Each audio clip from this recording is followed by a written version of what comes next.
On today's show, we talked to a young man who asked his girlfriend's dad, "Can I marry your daughter?" And he said no.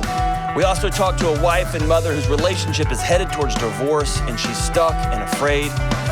And we also talk about choosing guilt over resentment and how hard that is. Stay tuned.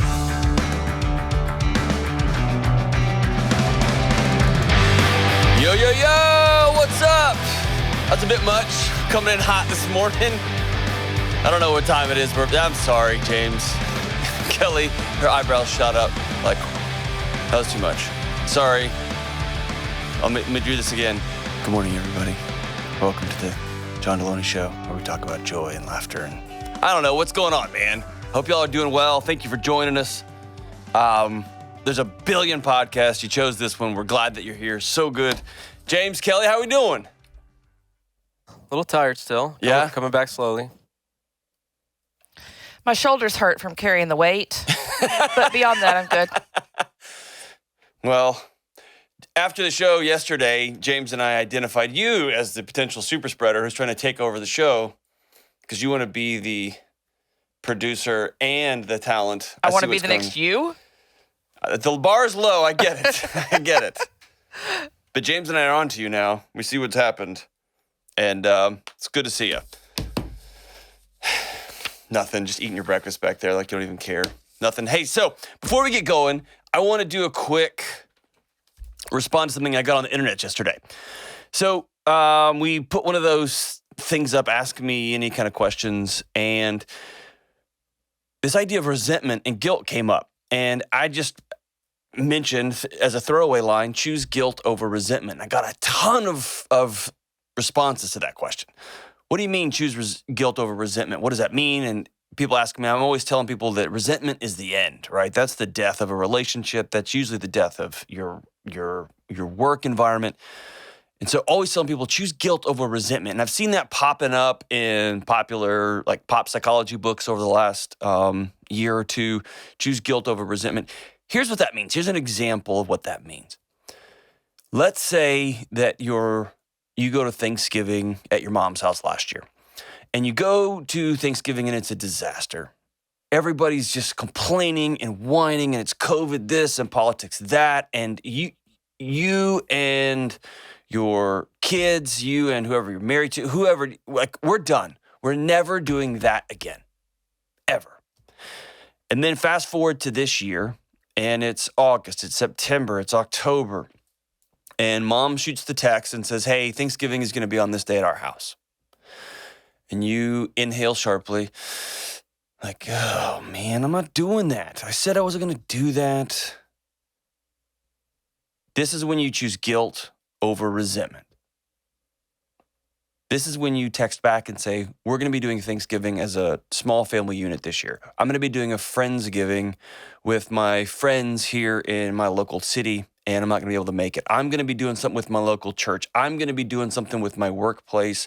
I'm going to be down at the mission serving Thanksgiving lunch for homeless folks. Whatever it is, you say no. And then you know what's coming. The tears, the drama, I'm sorry is it because, all that. And then you feel guilty that you told your mom no, that you broke your mom's heart, whatever stories you choose to tell yourself about that situation.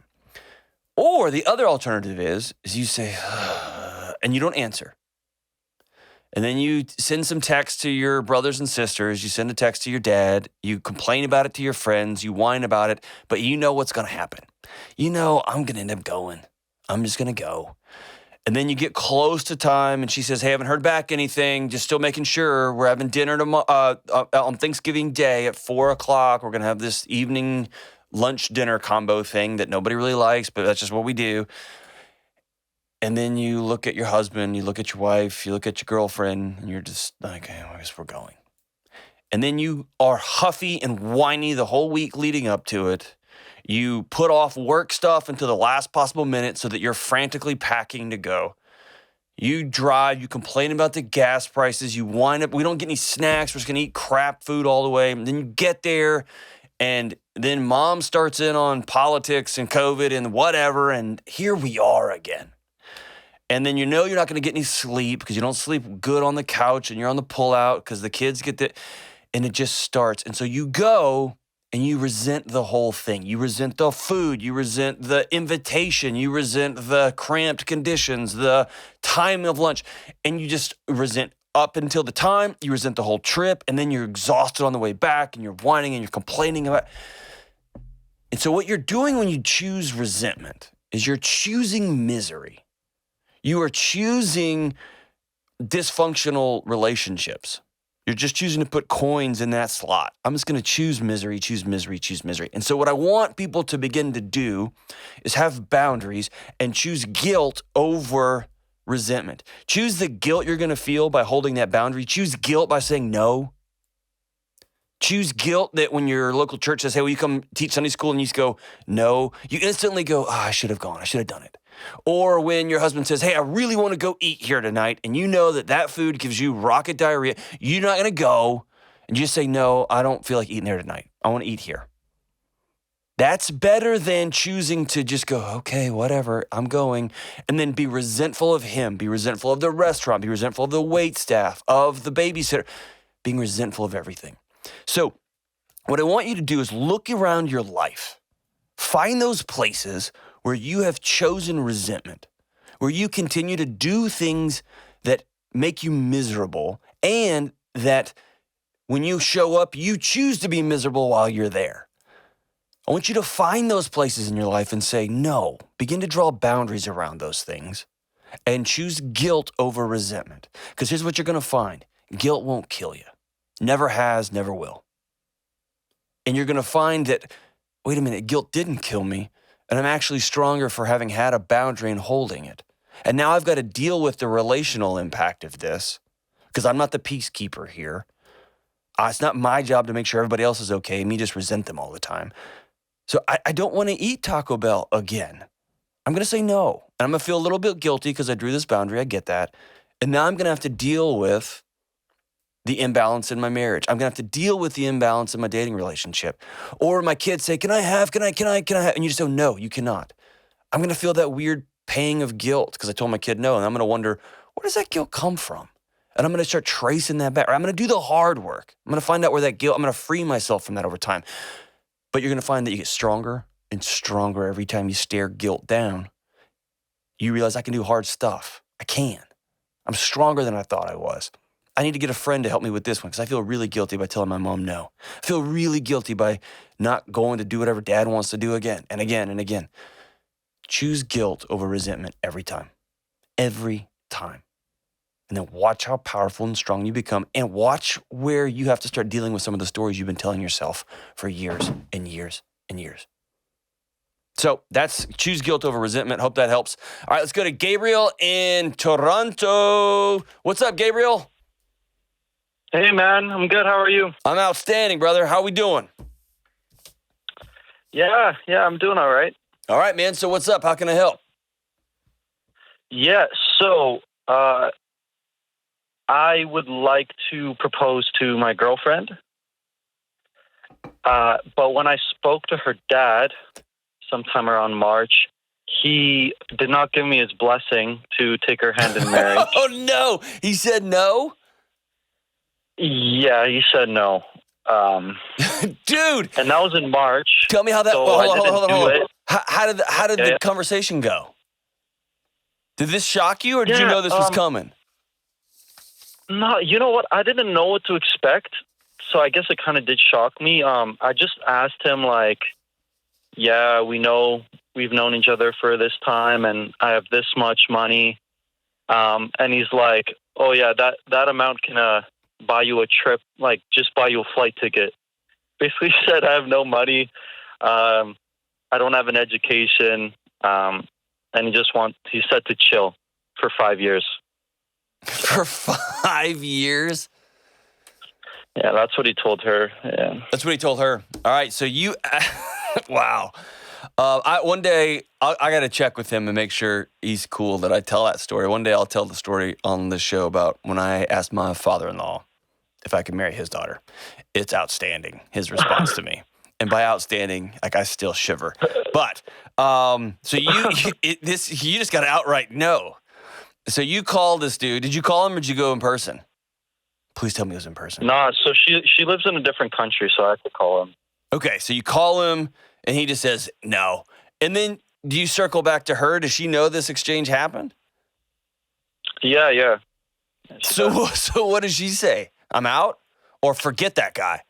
Yeah, she gets pretty emotional about it. Well, I would imagine so. I'm kind of at a loss. I haven't heard of this happening very often. And so Okay. does she want to still go through with this thing? I mean, how can I help? Let me say it that way. Yeah. So she does. Like, she wants me to propose. She wants to get married. But I always heard, like, I obviously I want to respect, like, her dad's blessing. I mean, it's his daughter, right? But so the problem is that he doesn't really treat her family the best. Mm-hmm. And she told me that he has, like, some narcissistic traits. What's the culture right? here? And so he's Nigerian. Okay. So a lot of, like, I mean, I'm not saying all Nigerians are like, but No. like It provides cultural context there. Yeah. Yeah, it's like a lot of pride. You need to be stable, have an education. Like, that's a must, or else you're stupid. Right. Well, and at least for him. that's not just Nigerian. That's many cultures, right? So you asked for this blessing, you didn't get it, and were you really asking for it, or were you trying to do the thing that you thought you were supposed to do, and that of course he was going to say yes, welcome to the family, or were you really asking? Because if you were really asking, he said no. If you were doing it more as a romantic gesture, and now you got some input that you weren't really asking for, that's a whole other track. So were you really asking or no? I would have liked to have his blessing before, so I guess yes. Okay. Yeah, but I asked it in March, and then now I'm going to see her in September. Okay. So it's kind of like a while, and I have her mom's blessing. He said 5 years, So- man. You've given it like 3 months. Yeah. So it's not the greatest timeline. So let's back out for a second. Is he right? Okay. Do you have no money? Do you not have an education? Do you not have her best interest in mind? So I made a plan to not go to post-secondary, Okay. pursue entrepreneurship. Okay. And Are you actually I do are you have- actually pursuing entrepreneurship? Or are you just one of those guys that does a lot of like Googling, and you want to be like a halfway day trader because I got an idea and I got a lot of money in Bitcoin? Or are you actually working 130 hours a week to get a new small business off the ground? so I have been, but like not 130 hours or whatever, but I have like a few businesses, but I wanted to start something on the ground once I move, so I don't just start something here and then have to leave, Then but what's yeah, I holding have you a back? pretty, You're not in school. You're not working. You're entrepreneuring. Why don't you just move now and get going? because it's really hard to get a permit, get a visa. Absolutely. And if we got married, I would get it instantly, So, and avoid that. man, this whole thing's getting messier by the second. Yeah. So, how old are you? 21. 21. So, Do you want to marry this girl because you love her? Or do you want to marry this girl because she's going to get you relocated faster? no, because I love her. How long have y'all been together? I wouldn't care where we went. About a year and a few months now. What's the rush? I think we kind of just want to start our life together. I mean, this is all mutual, by the way. It's not just me like wanting a visa, wanting like all this stuff. I know that could sound bad, but yeah, we just kind of want to start our life together. start living together. She's starting a business too, so I'll help her with hers. I guess we just want to start our life, And she wants to move out of the house. I want to move out. Yeah. Ultimately, there's a couple things at play here. And some of this you're not asking me, but I'm telling you anyway. Okay. If you're going to, quote unquote, commit to a life of entrepreneurship, I can tell by your voice you're not there yet. Because committing to a life of entrepreneurship isn't just, I got a couple of businesses I'm starting. I'm just going to sell shoes on eBay. Does that work? Yes, there's a thing and blah, blah. Be committed to an idea, to making this thing work, to adding value and good in the world. And dude, that purpose, that why, that drive should have you up before any of your neighbors and should have you working way into the night. In that, there's an entrepreneurial ethos. When you're around real entrepreneurs, you can feel it on them. And it isn't something that you do to avoid college. Or I got a couple ideas, man. I'm just thinking about, because I know those guys too, and they're just wet blankets. They're just sad, drippy. Bleh. I'm like, my shoulders are ooging up right now. Does that make sense? And so if you're going to commit to that, there'll be a fire in you. Like a fire. Yeah. And that will make its way through the telephone. That will be somebody that dads want you around, right? Because you have a zest for life. You've got a zest for adding value to other people, especially and foremost, that guy's daughter. Okay, so you didn't ask me about that. If I want you to hang up this phone and sit down and actually say, what do I want to do?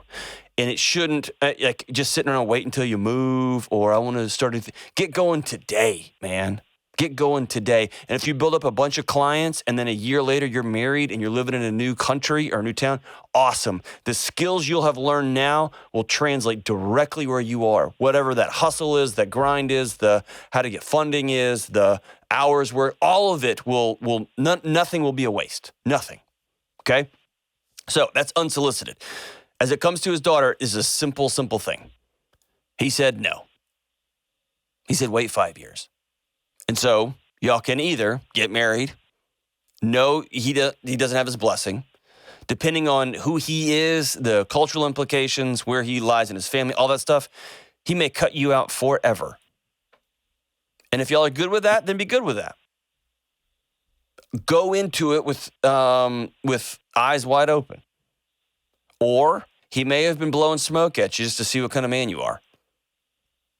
And you get married and he gets really pissed off, and then you really show him how much you love his daughter, what kind of good you're adding to your local community, to her life, to the world, to that family.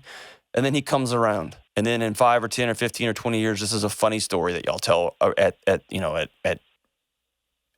religious holidays. Or you hold off. That's what it comes down to.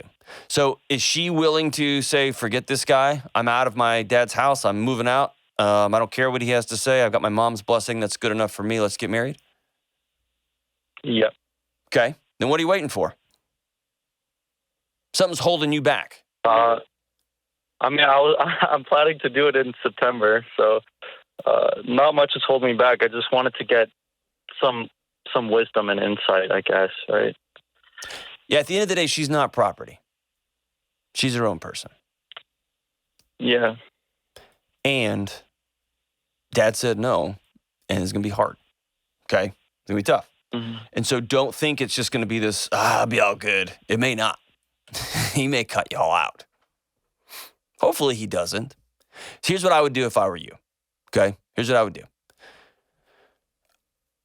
If I asked my father-in-law, hey, can I have your daughter's hand in marriage? And he said, no, you can't. I think you're a bum. I think you're lazy. I haven't seen that you love her. You're 21. You're a kid. You've only been dating her for a year. No, y'all aren't ready for that. And then that stings, and you go back to her, and she gets upset, and you're upset. And then you decide, you know what? I'm going to do it anyway. 4 or 5 months later, Here's what I would do out of respect. I would write him a letter, handwritten letter. No, I'd probably type this one. I'd write him a letter and say, I want you to know I've taken your words into account and I'm grateful for your perspective. Here's the things that I'm doing. Here's how I love your daughter. Here's my commitments to your daughter. Here's my commitments to your family. I am choosing to go forward and ask her to marry me. I do have your wife's blessing. I hope that in time you and I can come together and have a great relationship. I do understand that I'm going forward without your blessing. I hope that you will give me your blessing in time. And that way you are looking him back, like you eye to eye him. Y'all did over the phone, but you said, can I have the most precious thing in your world? And he said, no. And now what you're saying is, I'm taking it. And I am going to join your family. I am not taking it because you don't own her either.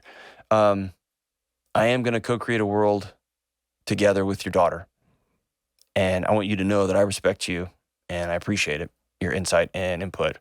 And I hope that in time I can earn your blessing. But I'm moving forward. And that way there's no secret, there's no hiding, there's no you ducked into a corner and just did this thing. No, you stood back up. You have enough courage to override the blessing that you asked for, that you didn't get. But y'all need to have clear eyes about what this relationship's going to look like without dad. He may not go to the wedding. He may not fund the wedding. He may tell all the brothers and sisters, y'all are forbidden to go, and some of them may not go. All those things, make sure you have your eyes wide open. Please go to a pre-marriage counselor. Talk about this stuff. Because it's going to be hard on your wife, especially if she loves her and respects her dad. This is a hard, rock and a hard place she's found herself between, right? So please go to premarital counseling, get some insight into this, and best of luck to you, brother. Let me know how it goes. I am interested if you're going to go ahead and propose in the next month or so, and I guess when the shows come out, it'll be right about when you're doing this. Let me know how it goes. Write me back, and I'd love to hear about, does he come around, or does he cut y'all out, or what happens next? But kudos to you for your bravery, brother. Stand up on both feet and look him back in the eye, and take the high road. Make sure he's got something to hold in his hand. All right, we'll be right back on the Dr. John Delony Show. You always hear me talking about how good, deep sleep impacts your anxiety, your depression, your attitude, your mental health, your physical health, your work performance. Sleep is critical to every single thing in your life. And if you want to change the way you sleep, you first start with a world-class mattress, one that you can actually afford. And you know I only recommend things that me and my family use in our home. And that's why I partnered with Dream Cloud Mattress. Dream Cloud gives you premium, world-class materials in a mattress at half the price. They utilize innovative sleep science to build mattresses that keep you cool, that support you in any position, and it adapts to your body. I made sure they have price points for every budget. Dream Cloud is for you. They are currently running their biggest offer ever. A total of $650 in bedding and cash savings exclusive for Dr. John Delony Show listeners. They also have a 365-day home trial. Sleep on it for a year, and if you don't like it, send it back. Visit dreamcloudsleep.com/Delony. Get $650 in savings and goodies and start sleeping today. All right, we're back. Let's go to Kathy in Topeka, Kansas. What's up, Kathy? Hi, Dr. John. How are you? I'm rocking on. How are you? Really freaking nervous. Don't be nervous. Hey, can you talk directly into the phone? It sounds like you're on speakerphone. I'm not on speaker. Oh, there we go. Okay, now you're back. Okay. All right, don't be nervous. Listen, I don't know what I'm doing either, so we're both making this up as we go. So you're good. You're good. Okay. We both know that's not true, but it's so okay. what's up? How can I help? To stick to what Kelly told me to do. So hey, my listen, basic question, all of our lives are better when we just do what Kelly tells us to do. Okay, that's just it's a good rule of life. I actually have that tattooed on my forearm. Do what Kelly says. That's a good idea. Yes. Okay, so basically, the last 7 years of my marriage, basically the whole time I've been married, has been a roller coaster and kind of the same cycle of stuff, which I know we'll dig into in a minute. But the last few weeks, some boundaries that we have set have been intentionally violated. And I just, literally in the last 24 hours, that cycle has shifted to the next phase, and now I feel like I'm being too harsh or rigid or unreasonable by demanding dramatic change. So you're talking very cryptically about cycles and things and roller coasters and Yes. ponies and dragons. Like, be specific. For 7 years, what has happened? Has he been cheating on you? Is he an addict? Is he abusive? Like, for 7 years, you've been dealing with what? Like all of it. So he's been cheating on you for 7 years? No, not constantly. No, and not. So there was one affair that I know of for sure, and I know that he's had other emotional affairs. Okay. Whether or not they're physical, I don't honestly know. Okay. He, a couple weeks before we got married, tells me that bipolar disorder runs in his family. Okay. And that's not surprising. He comes from a line of alcoholics, so that has been. So is he an alcoholic? Sometimes when he will admit it, but yes. Okay. He about a year and a half or so into our marriage, 2 years into our marriage, he got actually in a horrible motorcycle accident where he almost died because he was under the influence. Okay. We've been married for 7 years, and literally every year, if not more often, like the first few years that he was really drinking heavily, like we would separate. We've physically separated, like he's moved out of the house twice, and we've been on the brink of divorce every year for 7 years. So what has kept you together? Every once in a while, like when we've separated, we've started to go to counseling. Okay. So he has done that. A couple of years ago, he started to look into being evaluated for depression, anxiety, bipolar, things like that. And he just kind of fell through the cracks. So you're doing a lot of talking about him. I'm asking you. And I've done that too. I'm asking you. Why have you stayed in this marriage through an affair, through an alcoholic, through what I can only imagine is he doesn't come home some nights, through a couple of separations where y'all said, we got to get away from each other. Why have you stayed in this marriage for 7 years? Well, after the first time, I knew that I didn't help the situation. Like I've never been around an alcoholic in my life up until we got together. And so you already dumped it back on him. I'm asking you, what? Right. Why have you stayed in this for 7 years? You've been a part of the challenges in the house. Right. How right. so? How so? Well, partially because I didn't know what I was doing. Stop. Just tell me. Talk into the phone. Tell me. Own this. Okay. Own this. This is your life, Kathy. This is your life. You are in the epicenter of your life. Own it. The good stuff and the ugly stuff. What have you contributed that in your mind you feel like you've contributed that meant you should stay? That you played a role in this thing, so I'm sentenced to living in this thing. I mean, I guess I just knew that. Don't guess. Just say it. It wasn't giving it my all. Like I wasn't being patient. I wasn't doing everything that I could. I knew there were challenges within me that I needed to fix. Those challenges, they're back to cryptic language. Have you had an affair? Have you cheated on him? No, I have not. Are you an alcoholic? No. Are you abusive? No. I can be condescending. Okay. I can be a know-it-all. Okay. Even just a couple days ago, like conversations, like I can be demanding. Okay. I'm not always patient. So I'm not patient. Over the last 7 years, would it be fair to say that in some times you've been more his mom than his wife? Oh, totally. Totally. And I've been in counseling off and on, for 5 years. Sure. Trying not to be that. I know that I've taken too much responsibility, looked at because when the arguments happen, it's always, well, he will tell me, well, you made me do this because you keep running your mouth. And that's gaslighting nonsense, and you know that. I know. Right? I know. And conversely, he's not making you do anything either, right? Now, and I know I'm oversimplifying this. Right. Right? What I'm trying to get you to do is these things get so tangled up and everything gets all wound up together. The good stuff, and my guess is when things are good, they are unbelievable. When you finally take off mom hat, and I'll even say when you're able to take off your mom hat, right? Because somebody's got to pay the bills and put food on the table and make sure you're not living in a pigsty. I get that.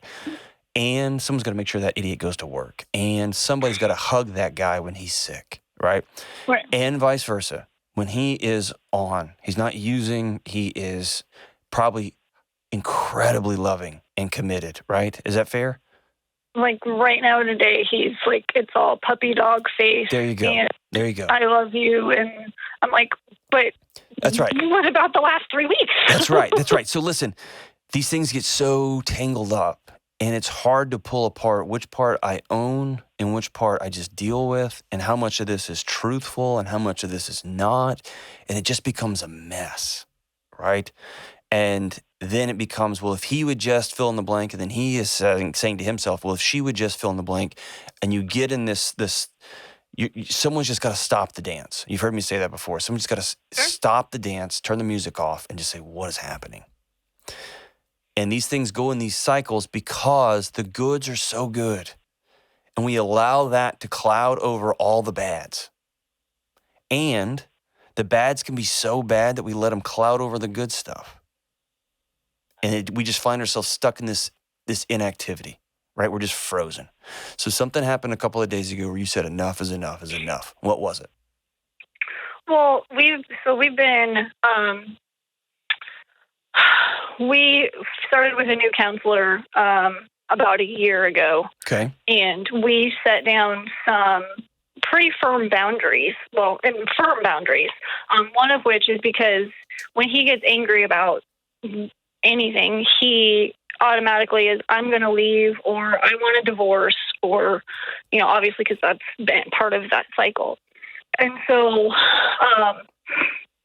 for the last year, everything, we've been, doing okay, working through, issues as they come up and that sort of thing. But 3 weeks ago, he got mad at something absolutely ridiculous. We were trying to get the boat back onto the trailer with my oldest son, who is 20, and he didn't do something right because it was the second time on the boat, and he got upset. He was like, well, this is why we never take it out. I'm just going to sell the thing, just starts going off. So he has a temper tantrum like a child. Right. Okay. And so I'm like, all I said at that moment was, hey, just calm down and just chill out. And so when we got home and our child that we have together, he went inside. How old is that child? He's 6. Okay. Almost 7. And so he went inside and asked me, why are you mad at me? Because he's, and that's funny because I literally just heard you yesterday say, silence is violence, and silent treatment is the thing. Okay. And so he'd given me the silent treatment, and again, that's one of those things that we're trying to fix. And I was like, well, why are you mad at me? And he just goes off. He's about how nobody appreciates the luxuries that he pays for because he owns his own business. He busts his butt. I mean, he does. He is the hardest working person I know. I mean, I can't get him to stop working usually because he's an addict. Exactly. He's addicted to that as much as anything else. But then we get the wah, wah, wah, woe is me. Nobody appreciates the, right, okay. Mm-hmm, mm-hmm. And then he says, he's obviously, I'm going to sell the boat. And I said, okay, sell it because nobody likes it when you turn into a bleep every time we take it out. Mhm. And That was helpful. he says, Good job, right? I didn't scream it at him. So, It doesn't something, matter. But exactly. But you're like, sweet, a little So- fire. I'll throw some gas on it. So you threw gas, and then Right. what? And then he told me to pack my stuff and get out. Okay. So I just kind of, it did escalate a little bit more, but I stopped talking after that point. And then the next morning, I was making breakfast because, we go to church every Sunday, whatever. And so I sent our son in to get him for breakfast, and he didn't come. And so I went in and I just kind of plopped on the bed and pretended like nothing happened. And I said, "Are you going to come eat breakfast?" And he says, "No, I'll do it my darn self like I do everything else." And I'm like, "Okay, so we're still there today?" And I said, I was like, "Well, did you mean what you said? Because we've promised each other this has been a thing, that we're not just going to, throw this stuff around." Yeah. And he said, "Well, I wasn't drunk and my blood sugar wasn't high. So yeah." So Go. here's the thing, okay? This is the life you've chosen for yourself. And it's not changing. Right. And so at the end of the day, you have to have your or what statement. Right. And more so for you, you've got a 6-year-old little boy absorbing this, that this is how men handle problems. This is how dads handle problems. This is what marriage relationships look like. Right. This is what how grown-ups act. They threaten each other with what I think is the worst thing you can do to somebody, which is to cut relationships. That's what get out means, Right. right? That what you have done, who you are, is so bad, I am severing that relationship with you. And your son is absorbing this as life. This is how this works. Mm-hmm. And Kathy, this is how stuff rolls down generation after generation after generation.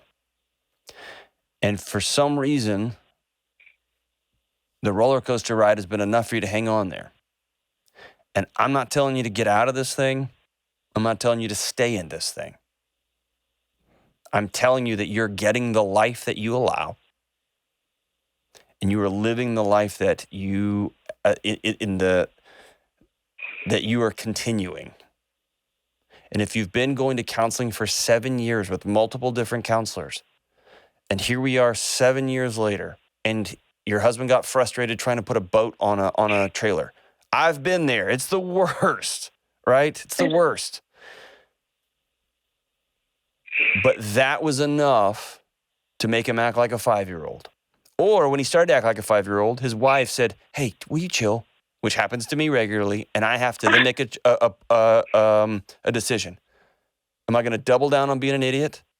Or am I going to breathe and look at my son who's wide-eyed staring at me, and I'm going to say, "Dude, I'm sorry. I know we're trying to figure this out. Your dad's a moron." Or am I going to use silence as violence and huff and puff and stand around my house? Does that make sense? Sure. This is the life. So the question you got to ask yourself is, am I done with this? Or is this going to just be my life? And if it's just going to be your life, let me say it this way. You can't change him. You can't. You can only control you. That's it. And it's scary and it's frustrating and it's hard. If you're going to stay, be all in when you stay. Work hard on yourself. Do what you can do in this situation. And if you are married to a guy who rolls over every month and becomes a bear and choose to say, I'm avoiding him. Or if you're going to leave, go. Right now, you've got 1 foot out and 1 foot in. And so you are having this wavering life. Your kid can't stand firmly. You're not standing firmly. Your husband's not standing firmly. But I consider threats abusive, especially relational threats. I consider ignoring somebody abusive. That I consider that abusive. And so the abuse in your house has to stop. I consider when you lob grenades back at him because you know he's spun out and he's exhausted and that's not cool either. What your house desperately needs is a big dose of grown-ups, and neither of y'all are acting like grown-ups. I'm not saying that you haven't earned it. I mean, it's been a rough go. I get that. But that house is desperately needing people acting like grown-ups, and they're just not. And so at the end of the day, here's what I'm telling you. You can't control it. You can't. You can only control you. Threats are abusive. Silence can be abusive. Everybody's got to start acting like grown-ups, and you got to deal with you. If you're going to stay, be all in. If you're going to go, go. Don't be Switzerland here on this one. We'll be right back on the Dr. John Delony Show. The world has become more and more chaotic and uncertain and loud, and it seems that everyone has anxiety. I've been there, and so have you. It's why I wrote this small, direct, and personal book called Redefining Anxiety. In this book, I discuss what anxiety is, what it's not, and how you can get back on the road of being whole and well. Listen, you are not broken, and I'm living proof that you can get your life back. I wrote this book so everyone could read it, not just science nerds like me and my friends, and I priced it at $10 so that everyone can afford it. This little book landed on the bestseller list and is now being purchased by the case and given away in counseling offices, universities, churches, and homes across the country. I don't care if you're a teenager or an executive or a 75-year-old grandmother, this book is for everyone. So go to johndelony.com and get your copy of Redefining Anxiety today. All right, we are back. Hey, Kelly, you've put this email on here. Let's not take one more call. I want to answer this email here. You put it on here the last 20 or 30 shows. So Eventually, we'll get eventually there. you'll get to it. We'll get to it. Usually when you put an email in here, it comes up with some regularity. So here is the email from Lisa. Lisa writes, "My sister just experienced a bitter divorce. She's asked me to help her with the symbolic funeral as part of her healing. While I understand the why, I don't get the how. What sort of things should we do or say?" Okay, so here's what I take into consideration when I'm having a ceremony. So y'all have heard me say that over and over, have some sort of ceremony, and I love this question, Lisa, because this is getting into all right, Delony, you say all these things all the time. What does that actually look like? Here's the beauty of this. It can look like anything. So I'm thinking back to little ceremonies I've had in my life. When I left a job and I wasn't leaving on the best terms. When I have relationships I haven't let go of. When I'm dealing with childhood traumas, right? All these ceremonies, quote unquote, look different. Sometimes they include one person. And it might be me writing a letter to my childhood self and reading it in front of my wife. She's somebody I trust. Or reading it in front of my buddy Todd. Or in front of my buddy John, right? Whatever that looks like. It might be going and having a drink with Kevin and Michael on somebody's back porch. Kevin's got an awesome thing in his back. And I just say, "Hey guys, I just need to say some stuff out loud. Can you just listen?" And they go, "Yeah." And then I just say, "This happened at this job, and I still carry this thing around, and I need to let this thing go. And so I'm just using it as this marker, guys. I'm just letting it go." And Kevin's somebody who will inevitably say, "What good are you taking from it?" And which I think is a great question. So we'll get there here at the end. I've done things where the lights are really low, and it's almost like a seance of sorts. I've done things with full fluorescent lights on, and I've packed up stuff in a box, and I've taken it and given it away. I've torn things out of journals and put them in my fire pit outside. I'm big on marking things as before and after, so I can have these touchstones that say, "This hurt, this sucked, I got stuck here, and now this officially marks the first day of what comes next." Right? This is the period at the end of the sentence, is what I tell myself. And so here's two important things to keep in mind. Number one, it happened. And so marking it with the good stuff and number two, the bad stuff. What we often do in these situations is make them all, somebody passed away, let's say. It's all the great stuff. It's all, we're going to miss them. They were this and wonderful and blah, blah. It's important to also talk about the negative stuff, even if they're not that negative, right? Maybe it's they were abusive and they were a great husband, but man, they did get angry and he passed away suddenly. You got to heal from both of those things, right? You're going to miss the good stuff and you're going to exhale because now you're going to have to learn to live without that tension because your house suddenly is a lot more calm. And it's a lot more scary because he also kept you safe. But all right, so it's both and. Or it may just be that he always left those little whiskers when he shaved. And they were just everywhere, like all over the bathroom. And you know what? You're not going to have to clean that up anymore. It's good to mark those things. And so it's marking the humanity parts. The good stuff and the bad stuff. You worked a job and you just get fired. Or you work a job and you just beat you up and you finally get a new one and you're going to have to move. And you're looking at the certificates you got. You've got this pack of pay stubs that you don't even know why you kept them, but you did. You've got this training that you went through. So you got a certification, but you don't. All of that stuff. You sit down and you can do that one by yourself. You can do that one with a friend. You can do that one with a spouse. You can do it with your kids, right? But it's sitting down and saying, what am I not going to miss about this? What did I learn from this? And what are some good stuff I got from here? I learned how to deal with hard conversations. I learned that I can get fired and I wake up the next day and I'm still breathing. That's good. I learned that I can dump my entire life into a job and over the next 24 hours, it all goes away. And so who am I? I'm not going to ever let my identity get wrapped up in a job title again, right? It's just taking full ownership of these things. And sometimes you will weep bitterly. Sometimes you will laugh like crazy. Sometimes you'll do both. Sometimes you'll just have to exhale deeply. Whew.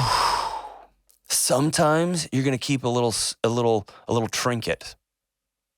Sometimes you're going to realize, you know what? I dated that person for 5 years. They are a part of me. I dated them for 2 years and I loved them. I went all in and it didn't work. And I remember how good it feels when you go all in on something. I also remember how bad it hurts when you go all in and it doesn't end up,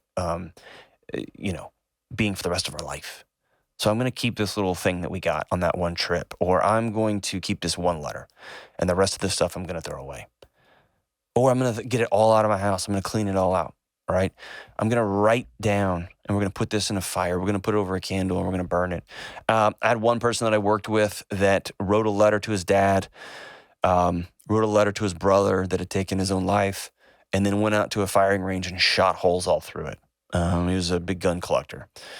It could be any number of ways to do this. There's not a right or wrong other than process the good, process the negative, put a period at the end of that sentence. And one thing that can become really powerful in this moment, this is adding on to it, is a short commitment to yourself, whether it's a set of affirmations that just say, I'm still breathing. This hurts more than life itself, but I'm still here. I don't know what tomorrow's going to look like, but I'm okay. I'm stronger than I thought I was, right? So whatever that set of affirmations are, and if you're with somebody and you're up for it, you can turn this into here's my commitment for the next 30 days. I'm going to move my body. I'm going to exercise. I'm going to call somebody. I'm going to write a letter. I'm going to whatever. I'm going to do this for the next 30 days. And so it ends up being a recognition of the good stuff, a recognition and ownership of the bad stuff, a period at the end of that sentence, a set of affirmations. I'm still breathing. I'm still here. I'm not breathing well. This is scary, but I'm here. And then it can be, and here's what the next 30 days, because that's all you know, right? You don't I'm going to make a life where you don't know, man. Life just got hard. Maybe you have to work 3 jobs now because someone you love just left, or you're moving out like the last caller. You finally say, you know what? Enough is enough. I'm out. And I'm going to mourn the good stuff, mourn the bad stuff. And then here's what's next for me. So those are some ideas. It can look like anything, but make sure you keep those boundaries there. And if at all possible, you've heard me say this, I'll say it over and over, I'll say it again and again, grief demands to be witnessed, right? So doing this with other people, whether it's 1 person, 2 person, 5 people, just on somebody's back porch, or you're looking directly into somebody's eyes. Grief demands to be witnessed, right? So great question, Lisa. Hope that helps. Try something in your life. Try a symbolic funeral. My daughter missed the first week of kindergarten this past week. all excited. We have, all, my wife's a teacher. I've been a teacher. We know how important the first week of kindergarten is, where they make friends, that, it's all that. She missed it. And so we're having to have a ceremony in our house, me and my wife, just because we're mourning it. Oh man, that's going to be tough. It's going to be tough on my daughter. It's going to be tough because she got sick. So what's that going to look like, right? And so just owning that. Try a small symbolic funeral as part of your healing. Pick something that's happened, whether it's COVID, whether it's politics, whether it's whatever, relational stuff. Pick something and commit to a small ceremony. Try it out, practice it, and then see how you feel the next morning as you move on with your life. All right, as we wrap up today's show, this guy's a good buddy of mine. I've been waiting. Like, his records are so good. He's a close friend. He's an incredible painter, incredible artist. He lives here in Nashville. He's been a buddy of mine for about 20 years. You want somebody to check out, man. It's Eric Peters. He's just an extraordinary artist. But off his 2006 record, it's called Scarce. It's the last song on the record, and it's a song that gets me every time I hear it. It's called The Long Road to Nowhere, and it goes like this. There's a feeling that I get. You're not done with me yet. But I go to bed at night feeling lost. It's dangerous. I know I could go out on my own and run away and never come back. But faith feels more like murder. And these little deaths keep hurting. And it's a long road to nowhere, and there's a good chance I'll get there. But as long as you're beside me, home is where I'll be. And there's a place inside of me where I've never quite believed that change was something good and always welcome. And here it is, I'm torn. I'm an ancient being born in a hole inside my heart that's always bare. And faith feels just like murder. These little deaths keep hurting me. It's a long road to nowhere, and there's a good chance I'll get there. But as long as you're beside me, home is where I'll be. So glad you're with us right here on the Dr. John Delony Show.